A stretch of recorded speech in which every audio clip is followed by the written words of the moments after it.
In the final days of the Galactic War, the skies above Voragate burned red. The battlefield stretched across half the solar system. Starships of many species fought side by side. The humans and the Keltari stood on the front lines. Together, they had survived dozens of battles. Together, it won against impossible odds. But no one expected betrayal.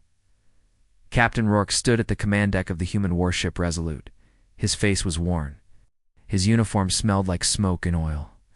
Behind him, the bridge was filled with officers shouting, alarms flashing red, and systems failing one after another. "We've lost the left flank," an officer cried. "The Keltari ship's there, pulling back." Rourke turned fast. "What did you say?" "They're leaving, sir. The entire Keltari fleet is retreating."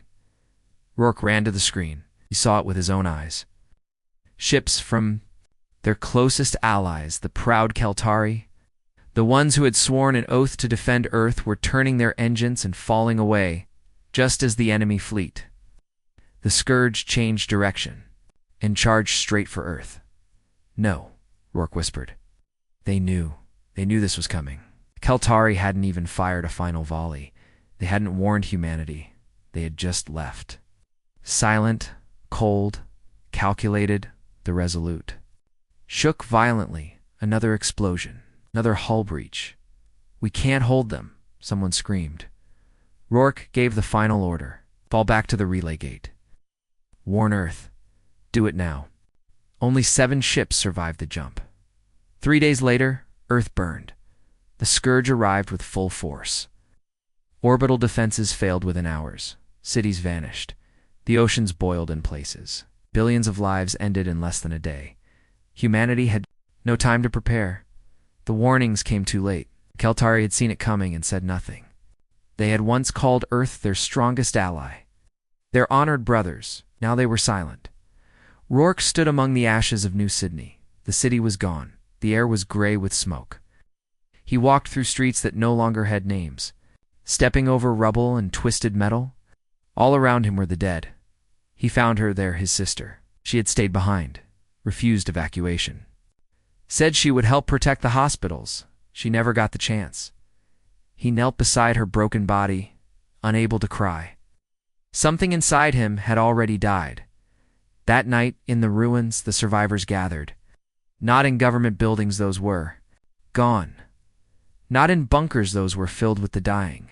They met in silence. Beneath the stars that had watched them fall, Rourke lit a fire and stood before them.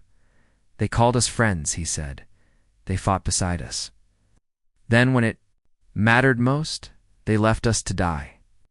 No one spoke, but we survived. And that means something. He looked at the children, the wounded, the few soldiers left. "We will not forget this, and we will not forgive it." That night they made a promise.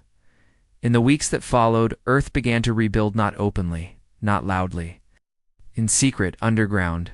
The world government was gone, but the survivors had leaders. Engineers, soldiers, scientists, hackers.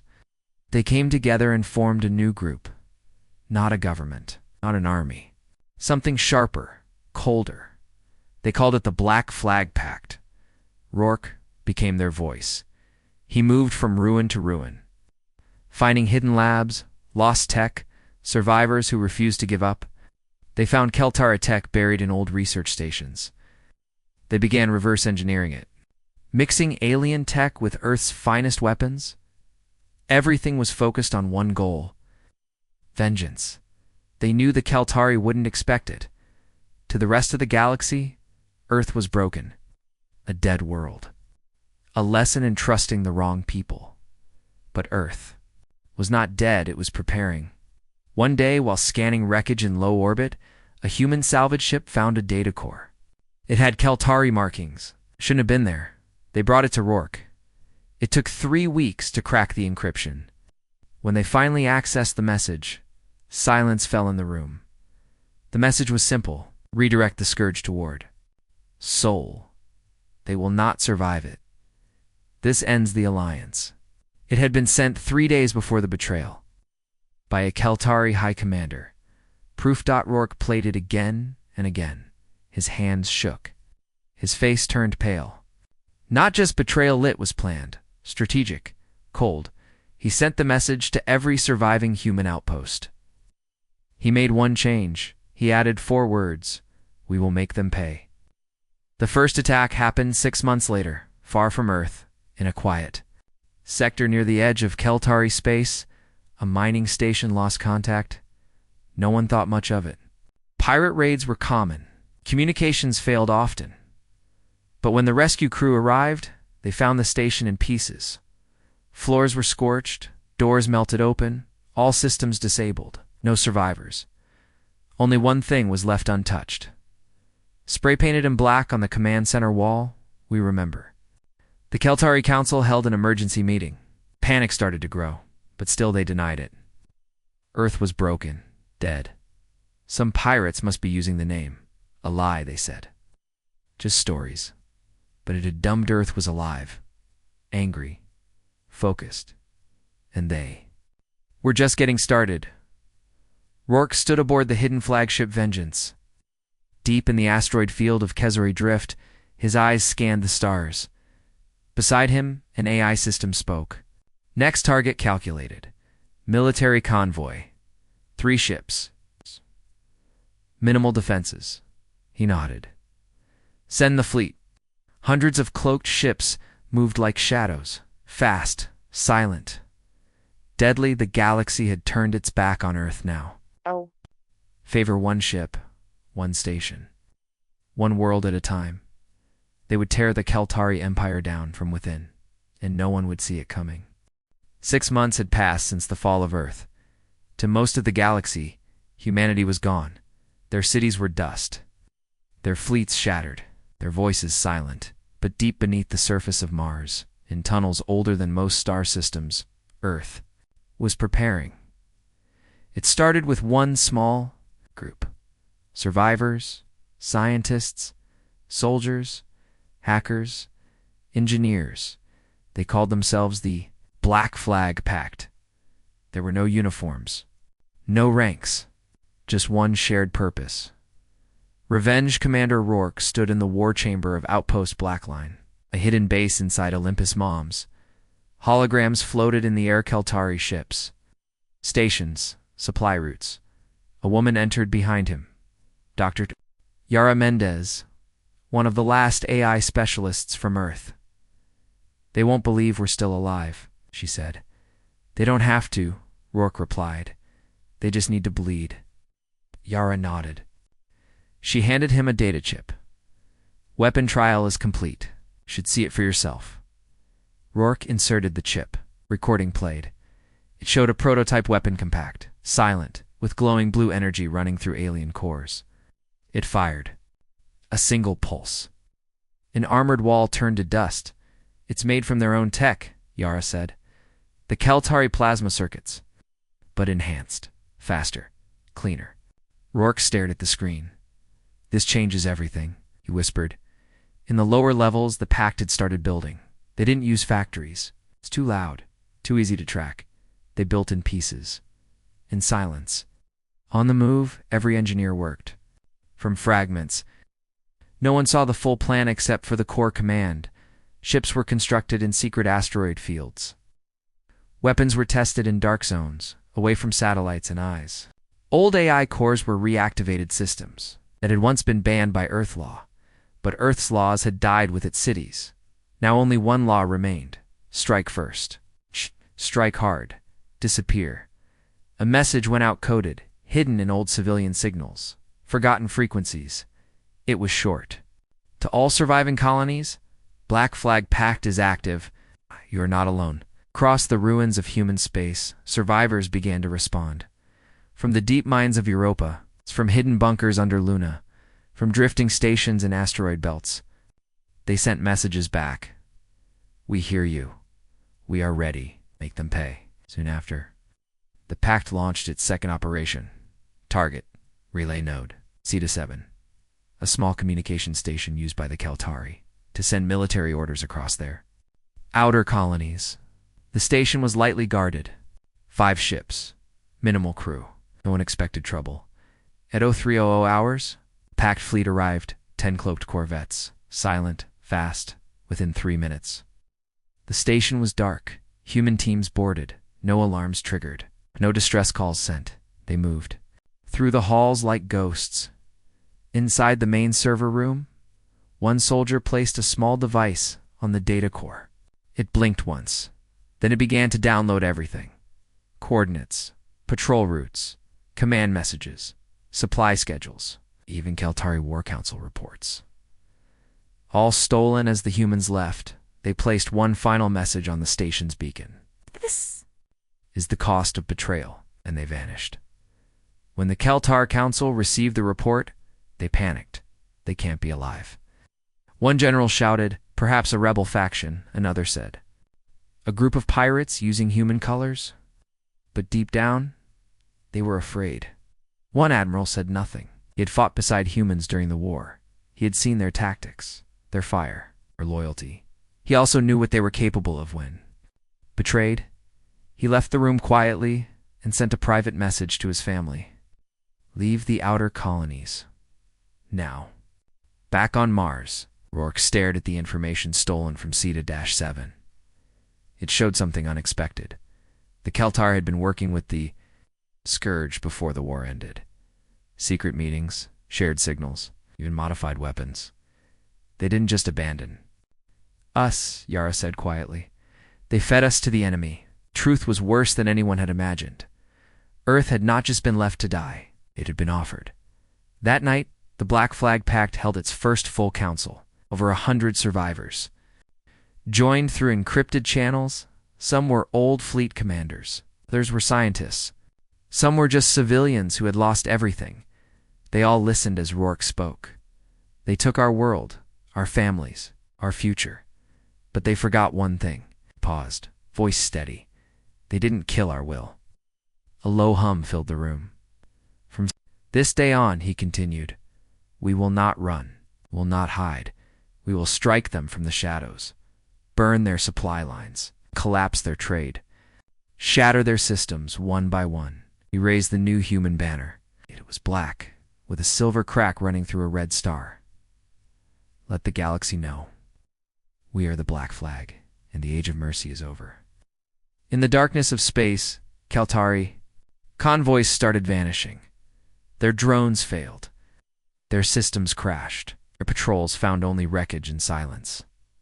No warnings, no survivors. Each time, the same message was left behind. We remember. The Empire began to tremble and deep. Beneath Mars, Earth smiled. They were just getting started. The Keltari outpost on Varnes 3 was quiet. It was a small mining world, rich in fuel and rare metals. It's a kind of place no one paid much attention to. A few soldiers, a few workers, and a few scientists lived there. Nothing important. Nothing dangerous until the silence began. It started with a missed supply report. Then 2 patrol ships stopped responding. After 48 hours, a recon ship was sent. It never returned. Panic began to grow inside the Keltari High Command. They said nothing to the public. Just another pirate raid, they claimed. There's no need for concern. But those at the top knew something else. The word was spreading. Earth, some believed it. Some didn't, but now everyone was afraid. Captain Halen, a Keltari scout leader, was ordered to investigate Varnes 3. He didn't want to go.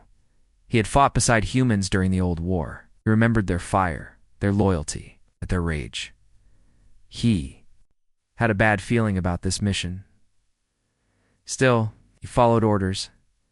His ship dropped from hyperspace over Varnes 3. The planet looked normal at first. Blue skies, orange soil, mining towers still standing. But there were no signals, no radio traffic. No landing beacons? Scan for life signs, he ordered. The crew scanned for 5 minutes. Nothing. No voices, no movement, no machines, just silence. They landed near the main facility. Everything looked untouched. No blast marks. No craters. Just stillness. As they walked into the control room, they found the first body. It wasn't burned. It wasn't shot. It was placed in a chair, hands folded neatly, eyes closed, peaceful. The dead. They found the same. One by one, perfectly arranged. Not a drop of blood. What is this? A soldier whispered. Dot on the main screen. Someone had written a message. Big, bold, burned into the glass we remember. Suddenly, every screen flickered. Then a video played. It showed Earth, cities burning, children screaming. Human soldiers, abandoned, calling for help. And then silence. Next came faces, Keltari leaders smiling, Keltari warships leaving, Keltari councils watching Earth fall. The last image was a single human man, Commander Rourke. He stared directly into the camera and spoke. This is only the beginning. Captain Halen returned to his ship in shock. The message had been clear. This wasn't a random attack. It wasn't piracy. It was planned. It was war, and Earth was behind it. He sent a report straight to the Keltari High Command. They buried it. They didn't want to panic. Didn't want to admit that a ghost had returned. But the truth was leaking. Rumor spread fast in the galaxy, and now smaller species were listening. Some whispered, if Earth is alive, maybe they will help us rise. Others said no. They are not coming to help. They are coming for blood. Meanwhile, in the shadows of Sector 17, a human fleet gathered, 10 corvettes, 4 stealth bombers, 2 support ships. One command vessel, the Echo of Vengeance. Rourke stood inside the war room, watching a rotating image of the Keltari star map. His officers sat around the table, hard-eyed men and women, survivors of Earth's fall. Yara stepped forward. The message worked. We didn't just scare them. We made them lie to their own people. They're afraid, Rourke said quietly. And now we strike again. He pointed to a system on the edge of Keltari space. Target Lethari Prime. A trade world, civilian mostly, but rich in fuel. It's easy to hit, easy to run. Civilians? Someone asked. You sure? Rourke's eyes darkened. Did they care when they targeted Earth's cities? Hospitals? Schools? Silence. He nodded. We leave a warning first.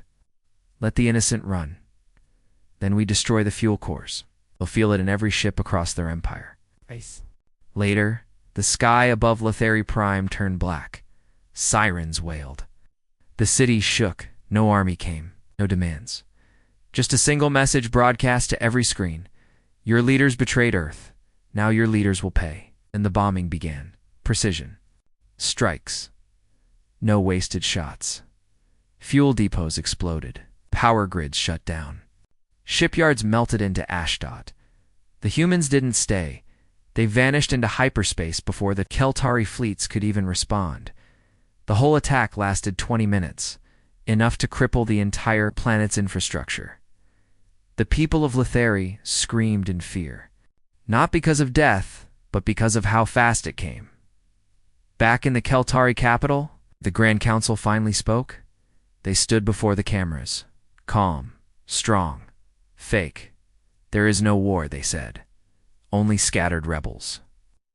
Pirates using human colors. There is nothing to fear.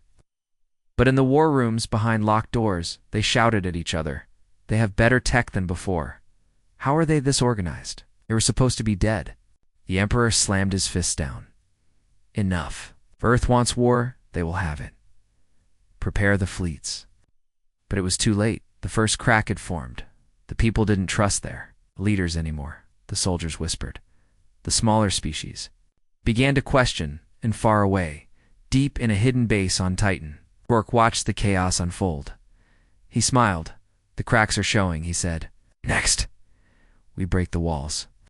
The Keltar Empire was beginning to crack. Their outposts were burning.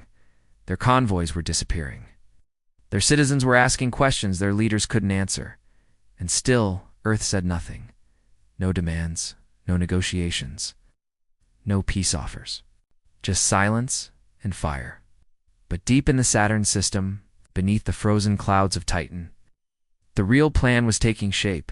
Outpost Zero Red hadn't been touched since the early years of the war. Officially, it didn't exist. Not in any human database. Not on any alien map. Buried deep under layers of rock and ice. It held something Earth had never dared to use until now. Commander Rourke stood at the edge of a massive launch chamber. The ground beneath him trembled. The walls were covered in frost. Steam hissed from old pipes. In front of him, two machines sat in silence, each the size of a city block. Each one shaped like a warship, but thicker, angrier, older. Titan-class, the last of humanity's hidden fleet. Yara stood beside him, eyes wide. "I didn't believe it when I read the files," she whispered. "I thought these were just stories." Rourke nodded slowly. "Most people did. These ships were built when we still thought we might lose the war, in case Earth fell. Why didn't they use them back then? They were unstable. Too dangerous? The AI cores couldn't be trusted." He stepped closer, resting a hand against the dark hull of the ship called Judgment. "But we've changed." Yara looked at him. Or maybe the AI has. The Pact engineers had spent months reactivating the ancient systems. Some of the AI cores had gone silent for decades. Others had become strange, unpredictable.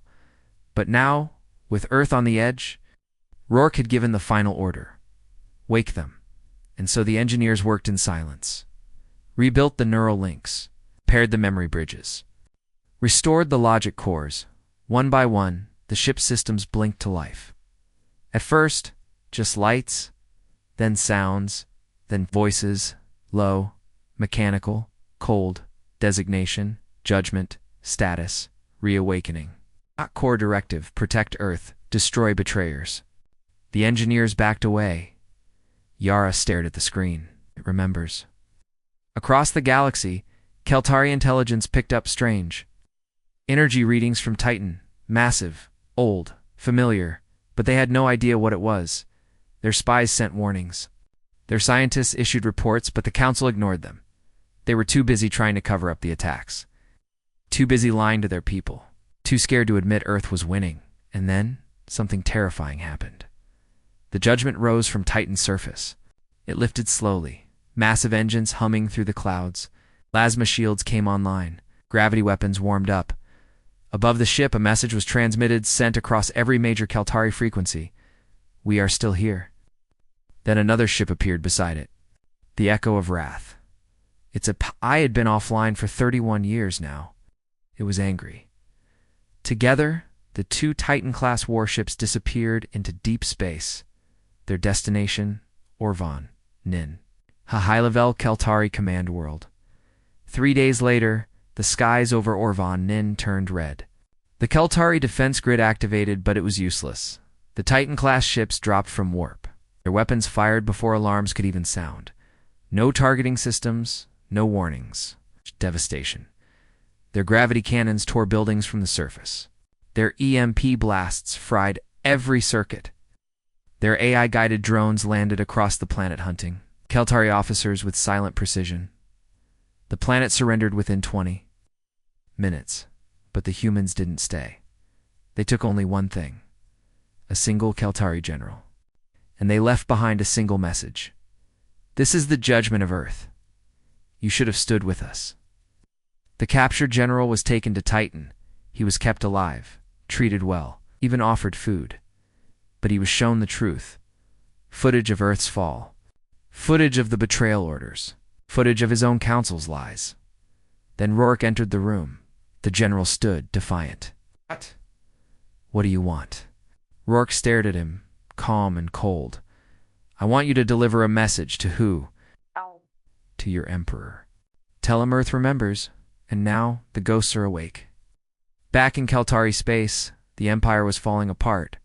The general returned and told his story. Some believed him, others called it lies. But the people were no longer listening to the council. Protests broke out. Civil ships refused military orders. Keltari officers defected. Whispers grew louder. "The humans are alive. The old gods walk again. Should have never turned on them." In a hidden chamber beneath Mars, Rourke stood before the Black Flag Pact. He looked at the star map glowing on the wall. Dozens of red marks showed targets already destroyed. He pointed to the Keltar home sector. "We're not finished," he said.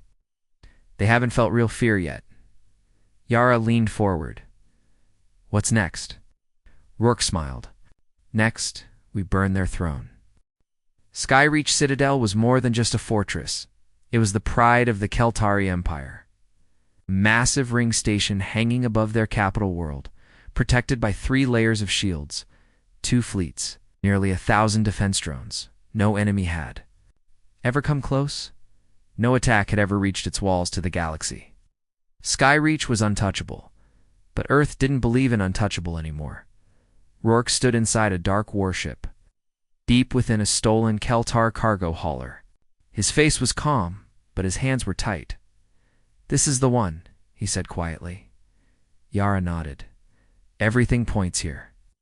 They hold their war records, fleet plans, and high council meetings inside that citadel.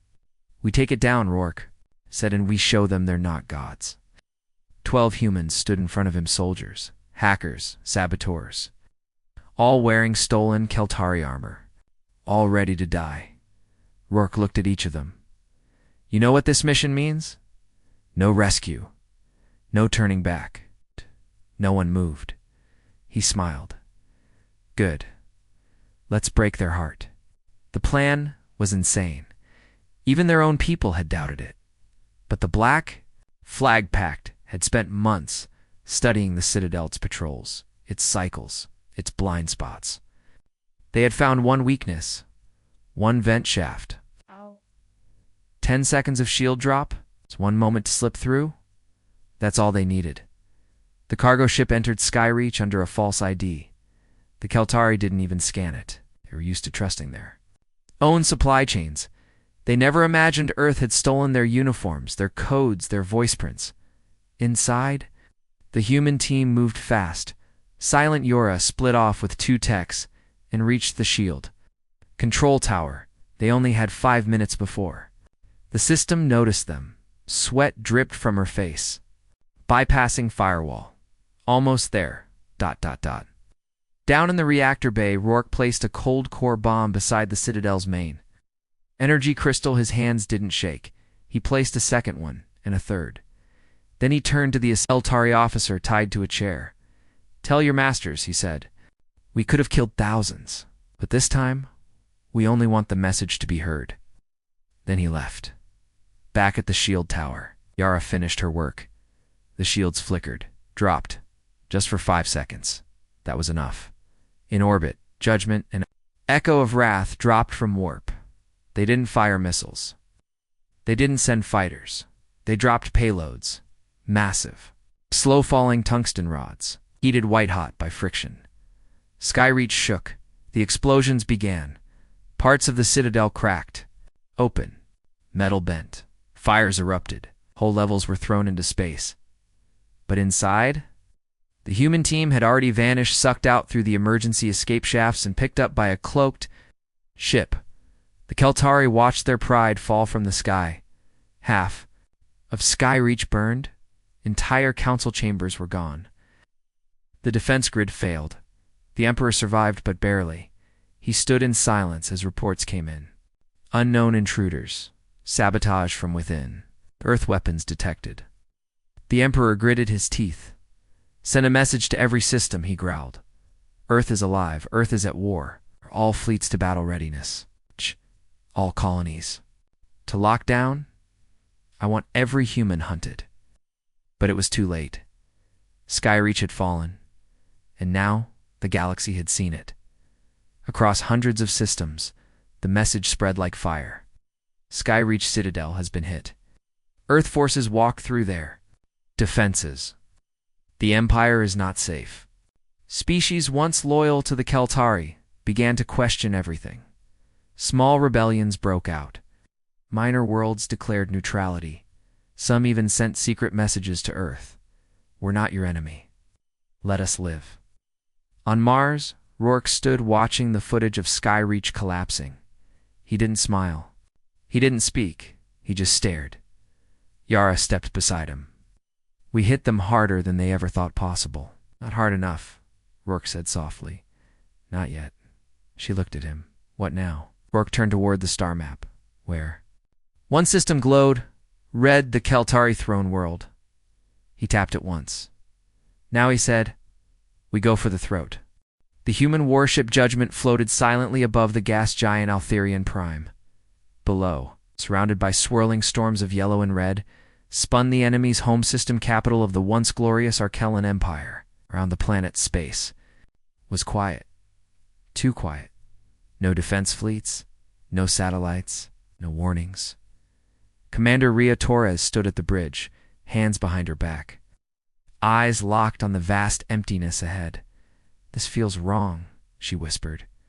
General Dravik, standing beside her, nodded slowly. "It's a trap. Has to be." But they had no choice. This was the final phase of Operation Emberfall. Humanity was striking straight at the heart of the Empire that betrayed them. If the Archellans wanted to end this with one final game, humans were ready to play. A dozen allied human warships exited warp and took formation. Scouts spread out, sending rapid pings through subspace. Nothing came back. "Where is everyone?" Captain Ngugi asked from his station. The Arkellan capital was defended by 3 fleets. Minimum. "They want us to come in," Dravik said. "They want us to feel safe. That means they've prepared something worse." Still, orders were orders. The fleet moved toward the Arkellan homeworld. Its twin moons circled slowly. Great orbital cities hung motionless, lifeless. The planet's surface below was thick with clouds, but underneath faint lights flickered. Cities, power grids. We were still alive. But why wasn't anyone responding? "Deploy stealth drones," Ria ordered. 10 small black orbs zipped forward, vanishing into the upper atmosphere. The bridge crew waited, eyes tense, breathing shallow. 30 seconds passed, then 60. One by one, the drones came back. No anti-air defenses, no signal jammers. They just... "Let us in," reported Ensign Patel. "They're baiting us," Dravik muttered. "They want to draw us into the capital." "And we're going in," Ria said. Her voice was calm, cold. "We're not here to be cautious. We're here to end them." The fleet dropped into low orbit. For the first time, the Arkellan capital Tuvarosha was visible. Towers of black crystal and silver steel stabbed into the sky. Roads formed spider webs across glowing plains. The architecture was alien, elegant, proud, too proud. Suddenly, the main view screen lit up. Single signal broke through. "Human vessels," the voice rasped.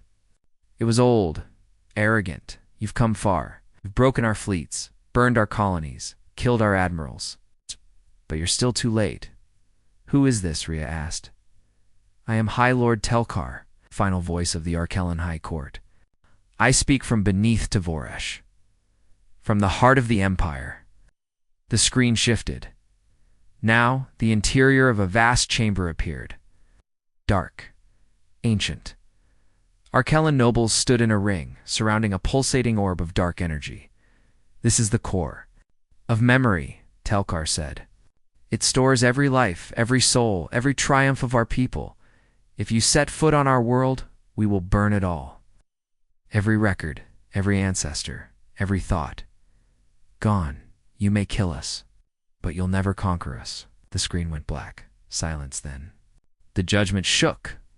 "EMP surge," yelled Ensign Patel. "Coming from the planet. All comes jammed." Radar flickered. Internal lights dimmed, then returned. "Helm controls still online?" Ria said. "Weapons? Functional," replied Ngugi. "But targeting systems are struggling." Ria turned to Dravik. "They're forcing us to make a choice. Either we invade, and they erase everything, or we leave, and they win." Dravik narrowed his eyes. "They're bluffing.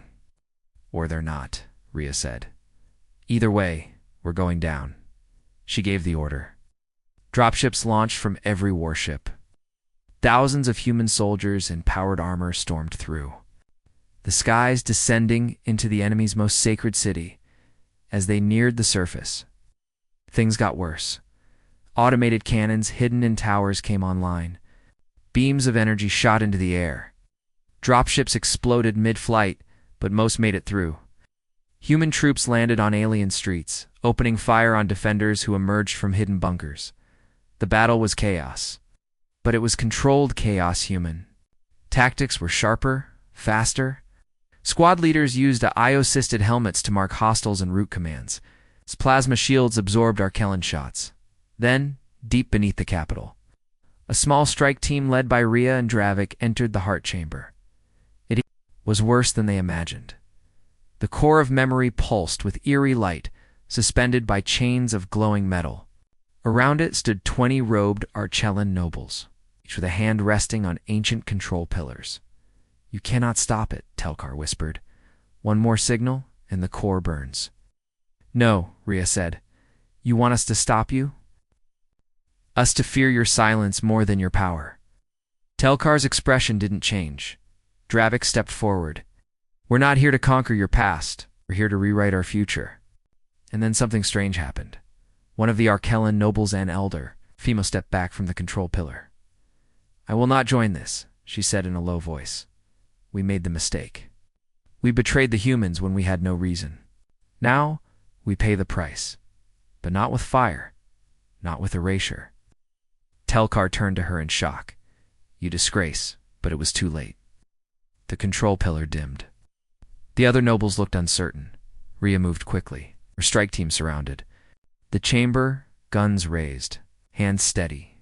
"You don't need to die here," she said. The tension was thick. One twitch, one order, and the core would be lost. But Telkar stepped back. His face was unreadable. Then he spoke. "You are monsters."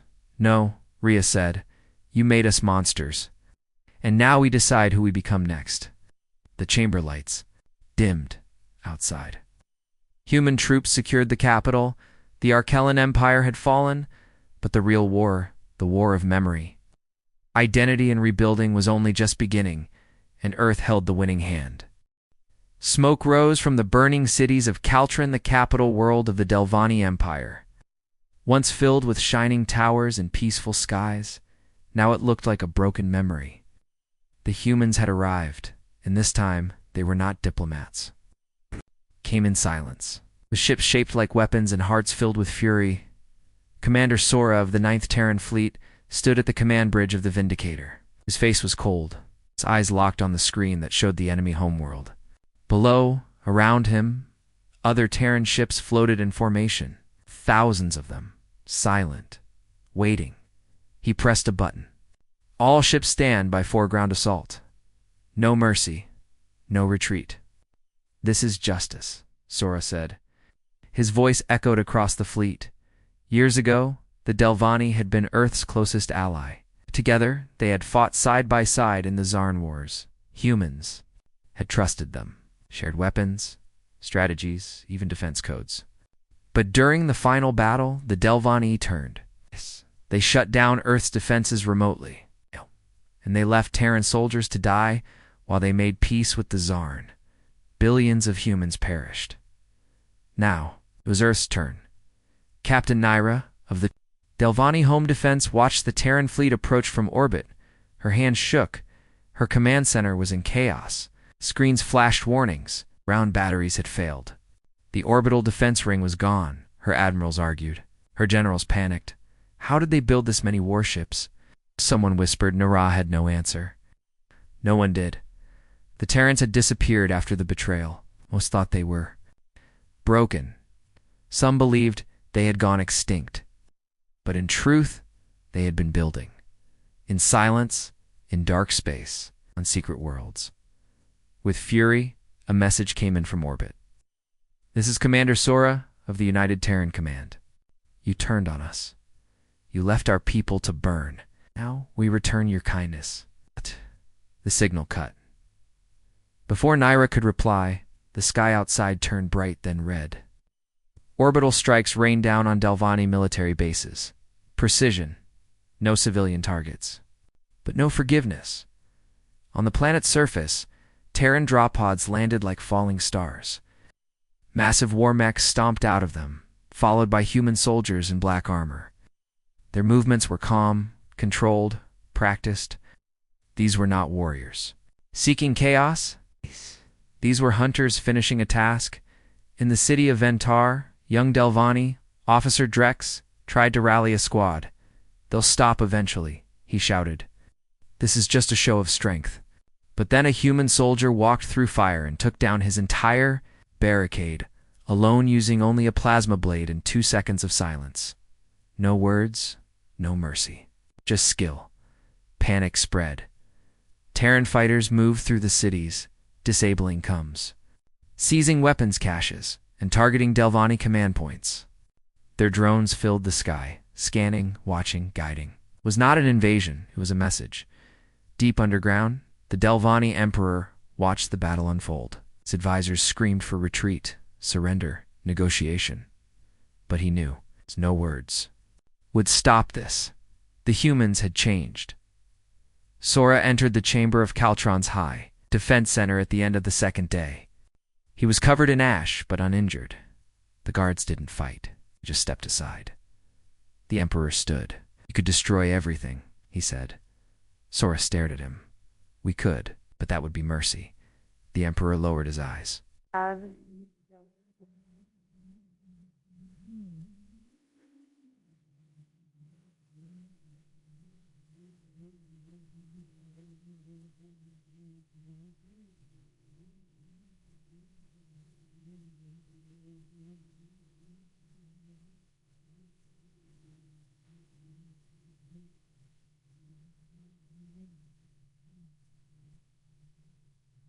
"Do you want?" Sora turned to the large window showing the broken city.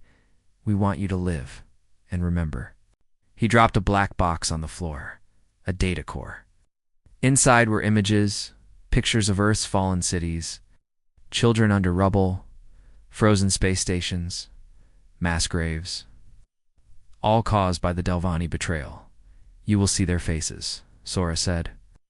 "And you will carry them, just like we did." Then he left. The Terran forces did not stay long. 5 days, they had taken control of every military asset. They didn't enslave. They didn't conquer. They just dismantled. The Delvani Empire no longer had weapons. They had memory. As the Terran fleet rose from orbit, Sora gave one final order. Let them rebuild. Let them think. But if they ever raise a weapon again, he didn't finish the sentence. He didn't have to. The stars had heard him. The night sky over the capital world of Xeris Prime was glowing with fire. Starships burned as they fell. The once glorious towers of the high thrones, the ruling council of the betraying, alien alliance now cracked and shattered. The empire that had once turned on humanity was crumbling, piece by piece. Captain Reyna stood at the edge of the command deck of the human dreadnought Vindicator. Behind her, screens showed hundreds of assault drops happening all over Xerath Prime. Of her, the throne city burned. The betrayal at Voragate, years ago, had led to this moment. They ran the galaxy like gods, Reyna said, her voice steady. But they forgot what happens when you stab a human in the back. Colonel Jiro, scarred and calm, nodded beside her. "We don't just survive betrayal, we remember it.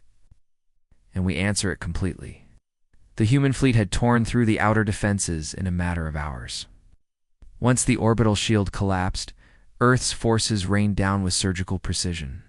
No orbital cannon, no AI defense system, no bio-beast swarms could stop the wave of retribution. On the ground, Commander Elias moved through the throne district. His team cleared bunkers, and elite guards those strange creatures genetically engineered to protect the royal bloodlines.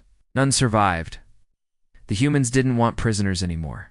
Elias stepped into the central hall of thrones. There, the last of the ruling council, huddled in fear. The same aliens, who once sat high above Earth's ambassadors, who had mocked humanity's pleas for alliance and mercy, now trembled behind their ornate robes. He didn't speak. He simply raised his pulse, rifle and fired. One by one, the members of the high thrones fell. No more speeches, no more trials. The time for justice had passed. Now was the age of consequences. In orbit, Reyna received the transmission from Elias.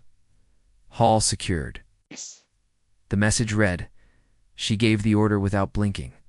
Activate the beacon. Across the galaxy, human ships waiting in dozens of sectors received the signal. It was a message encoded with a simple code. Phase Omega confirmed. Begin dismantling of the Empire. The humans didn't want to rule the galaxy. They wanted to break the systems that had caused the betrayal.